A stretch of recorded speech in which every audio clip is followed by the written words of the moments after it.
What's going on, guys? Welcome to another Meta of Tomorrow. Appreciate you guys for tuning in. Make sure you sub, make sure you hit the bell.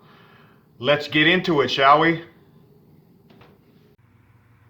All right, guys, so we're going to break down the deck one by one with each of the cards and then talk some more about the semantics and specifics behind the deck. First up, we got to talk about Magistus Grimoire Crowley, which is a level 4 dark, 1800 attack and 1000 defense. It's literally the inverse of the actual Alistair that we've all known to come and love.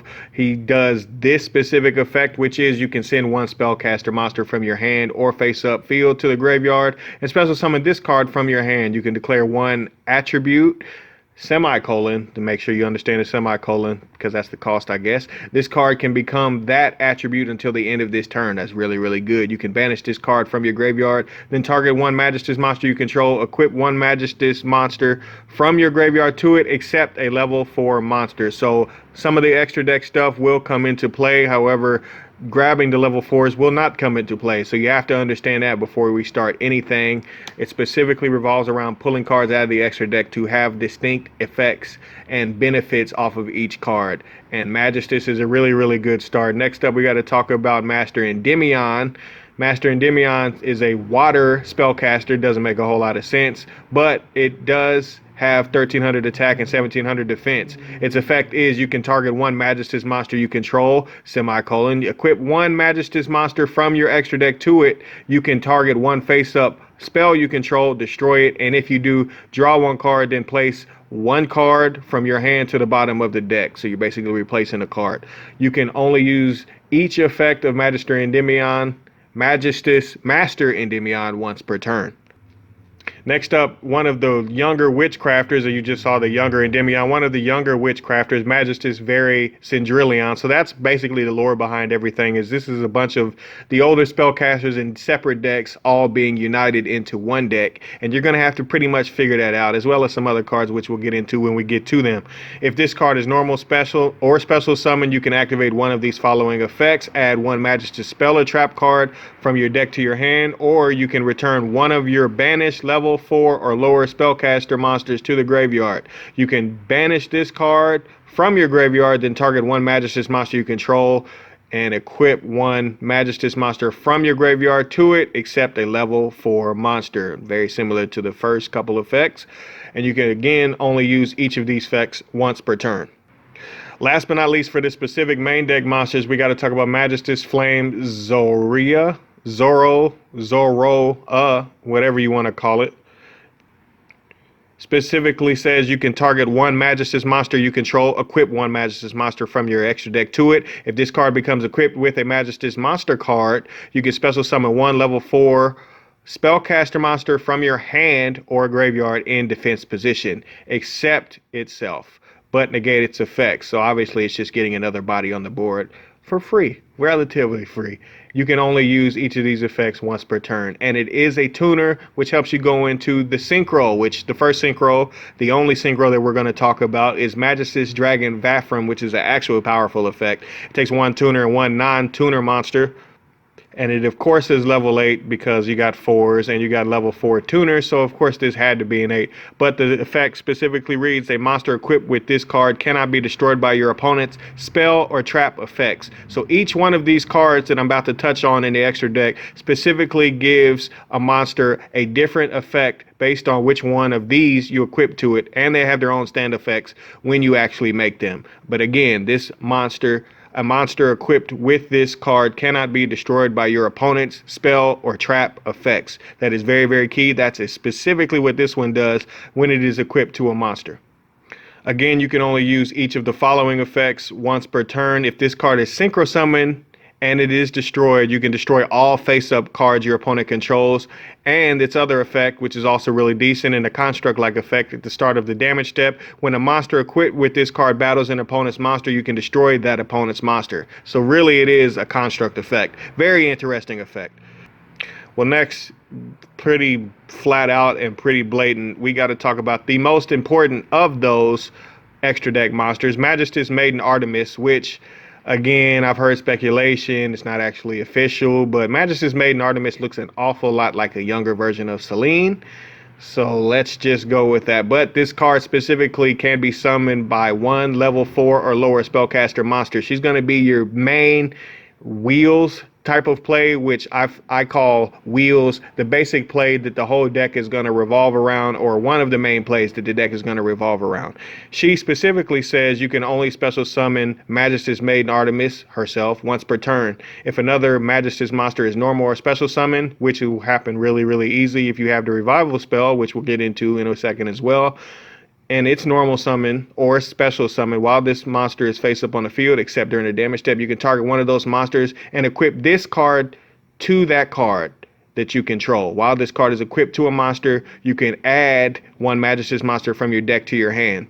So basically, you make this card, then you equip this card, then you search some more stuff so it replaces itself and some. It's pretty good.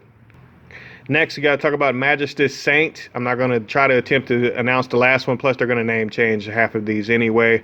Obviously, Genesis Impact is going to be really good, and I can't wait to see if they're going to actually leave the names alone or they're going to screw up the names like I know they always will. But this fusion monster, it takes one Magistus monster and one spellcaster monster, which that's going to be really easy to do. But it can be equipped, and it also has an equip effect as an equipped spell. During the main phase quick effect, you can target one other face-up monster on the field, equip this card you control to it. You can only use each of these effects once per turn, the following effects, and one is while this card is equipped to an opponent's monster. By this effect, that monster cannot activate its effects. Also take control of it. That's pretty good. And the monster that is equipped with this card gains 1,000 attack and defense. Last but not least, of the extra deck monsters, again, I'm making it clear, the extra deck monsters is Magistus, Goddess, and Aruru. Probably butchered that, but again, it's not that hard to make because you can see all of the basic plays pretty much revolve around putting one level 4 spellcaster on the field, and it's not hard to get two because of the cards that we have and the cards that I haven't quite said yet. This card says a monster equipped with this card can make up to 2 attacks on monsters during each battle phase. You can only use each of the following effects of Magistus Goddess in Aruru once per turn. You can detach one material from this card, then target one level 4 or higher spellcaster monster in your graveyard and add it to your hand. While this card is equipped to a monster, you can target one Magistus card in your spell or trap zone and one spell or trap card your opponent controls and destroy them. So each of these equips do something distinctly different to help you progress your game state and then replace your card advantage inside of your hand. Granted, it's not going to be good enough by itself. It will have to attach to another deck, but that's why we have stuff like Dogmatica. That's why we have stuff like Invoked, and that's just the tip of the iceberg, folks. We got to talk about some of the spells.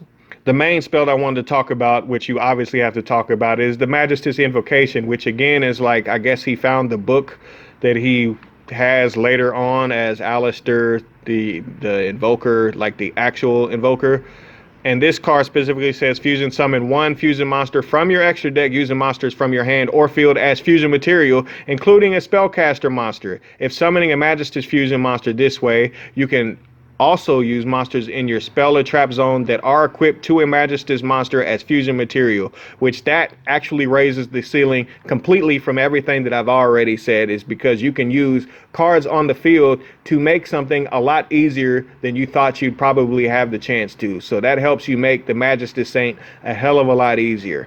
Tris Magistus is a continuous spell which says the first time Magistus monster that is equipped with an equipped card would be destroyed by battle each turn. It is not destroyed. You can only use one of the following effects of Tris Magistus once per turn, and only once that turn. During your main phase, you can special summon one level 4 spellcaster monster from your hand, or you can send this face-up card from your spell or trap zone to the graveyard and special summon any number of Magistus monsters with different names from your hand. So it's a lot like the Will of the Salamagrate type of card, a lot like a type-specific Soul Charge from the hand type of card. Can't really think of another card that's very similar, but it is a very powerful effect. Some of the last cards we got to talk about is Vritra Magistus, which basically says target one level 4 or lower Magistus monster in your graveyard and special summon it. So this is how you get level 4s and multiple level 4s onto the field, especially after you've already made one. However, if a Magistus card in your spell or trap zone would be destroyed by an opponent's card effect, you can banish this card from your graveyard instead. So it has a protection effect in a graveyard as well. So it not only puts a monster onto the field, it helps protect your board from stuff like, let's say, Ghost Ogre. I'm just using a quick example just to quickly explain the card. And last but not least, we got to talk about Theologia Magistus, which says target one Magistus monster you control, equip one Magistus monster from your extra deck, field, or graveyard to it, except a level 4 monster, or if you have at least one each of the Magistus Fusion, Synchro, Exceed, and Link monsters in your graveyard, you can equip one non-Magistus Fusion, Synchro, Exceed, or Link monster from your extra deck instead. You can only activate one Theologia Magistus once per turn. So who knows if you even use that card, but pretty much every other card is self-explanatory, and it will be important for you to play these cards. But it becomes, what the hell do I actually mix that with? Well, let's get into that. Obvious candidates are cards like Spell Power Mastery. Spell Power Mastery says add one Endymion card. I think this card is an Endymion card. Let's move. Very obviously, Dogmatica will mix in because you have a few, not just one, but you have a few high attack and high level spellcaster monsters that you will be dumping off of not only Magician Souls, because you will play this card as well, but in the Exceed Magistus Goddess Inaruru, it specifically says on the card you can detach one material from this card, then target one level 4 or higher spellcaster monster in your graveyard and add it to your hand. Therefore, if you Magician Souls, potentially dump either one of the spellcasters that you will obviously dump, whether that's Fleur, whether that's the other one, Maximus, in case you forgot the name. They both can be brought back out of the graveyard and back to your hand. So that is already a very, very interesting layer, because if you mix it with Dogmatica, you're going to have a wave of Dogmatica cards being able to hit your opponent. Not only dealing with some of the cards that are already in the deck, but then mixing in the Dogmatica engine in as well is also really, really potent.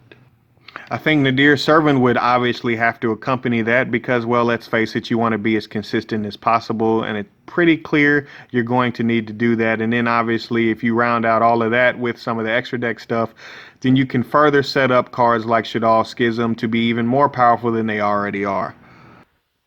So I think rather obviously there doesn't need to be a tier 0 alert on this deck, because it's not going to be tier 0. It's going to have to mix with other stuff, but the mixes are going to be relatively strong, and they're going to help out decks that already exist. This deck very obviously is a control deck. I do feel like it's right on the line of being meta. I do feel like it's going to be probably either the best rogue or some of the worst meta. It depends on what exactly that you deal with. But if you don't brick, let me say this one more time very slowly. If you don't brick, which is very hard to do because this deck is so consistent with cards like Spell Power Mastery, mixing with cards like Nadir Servant, you have very, very clear, powerful, potent advantages, and then you have all the space in the world to mix in hand traps off of being able to go off of almost one or two cards in this deck. So I already think it has a solid foundation to be able to build something in the future.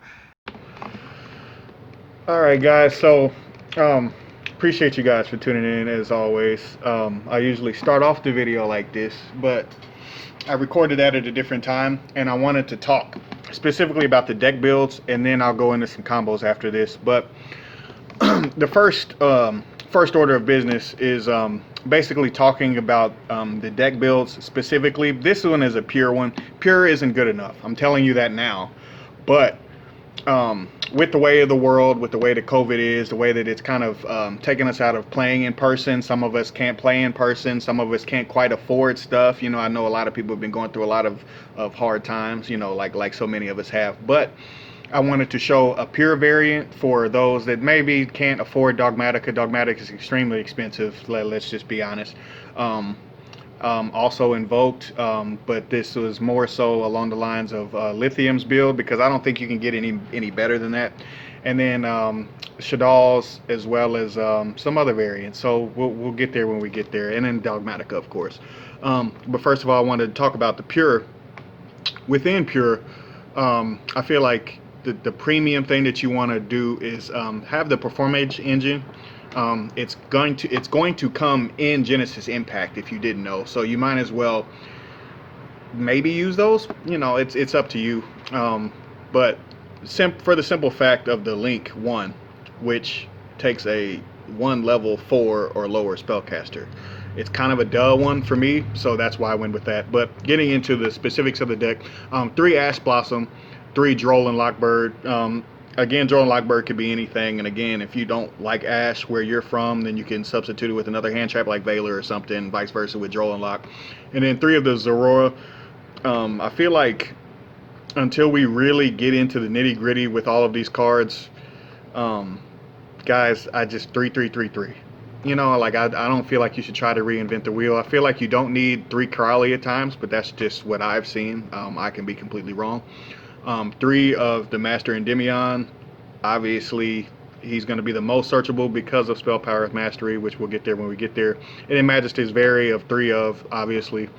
And then double Nibiru, that's just something that I'm doing. That can be anything for you.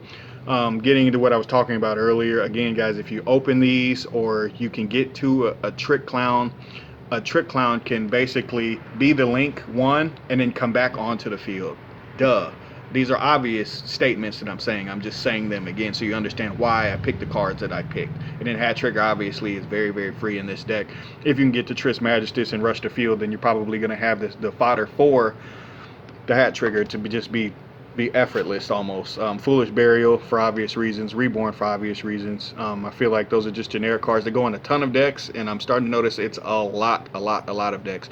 Magistus Invocation, again for obvious reasons, because it's an engine card. I feel like you could play 2, not tripping by playing 1. 2 Mastery, obviously.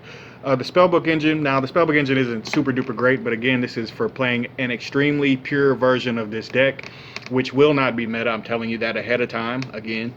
But, you just want knowledge to be able to fuel your plays further, get more in your hand.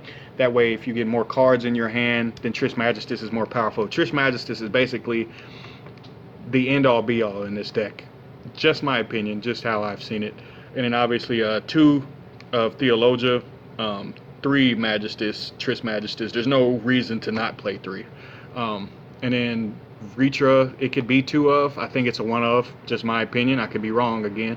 And then 2 Talents and 1 Upstart, just because it's what's been working for me. I'll go through some test hands a little bit later on. Getting into the side deck, it's always going to be like extremely different. Like, this is my side deck in real life for like another deck that I played besides the spellcaster, Secret Village. But I'd pretty much just adjust to whatever is the meta at the time. And with the ban list coming up, there's no point in even covering a lot of this because it can change. But I do feel like Barrier is going to be a card going into this next format because of Virtual World, because of Drytron, because of this deck. There's just a lot of decks. The Invoked Engine is probably still going to be around. I don't see it getting hit. So that would be my reason as to why I would probably just want to stick with what we have here. And then obviously getting the extra deck, I feel that 2 of the Fusion is correct. The setups where you can basically change your heart to your opponent are just nuts, but the majority of the time, it's pretty much going to be the same setups. As you're probably going to have the Crowley and the Endymion on the field at the same time, and that's where I was thinking, this is my line of thinking, that Bahamut Shark is almost, I don't think you can get there before 5 summons, but I do feel like you can get there. Maybe it's right at like 6. So like if you really feel like you can bait your opponent, again, this is just like really shoddy deck theory, because I feel like this deck in pure isn't good enough, but this is me trying to explain it, and it's not that bad of a deck pure. It's not that bad. It's really, really rogue, but it's not actually that bad. I think Dogmatic is the best way to play this beforehand. I'm telling you that ahead of time. But the rest of these, the Toad for the Bahamut Shark. Obviously, you got Artemis. I think you have to play her at 3. Magistus and Aruru, you can get away with 1 in this version. I feel like in a Dogmatica version, you have to play 2. But I'm still playing 2. Crimson Blader is something that I enjoy. And then Baguska and Celine. Selene is really, really powerful in this deck, and it's going to matter a lot because you're going to have so many spells, so much fodder to keep going and keep going and keep going in your plays.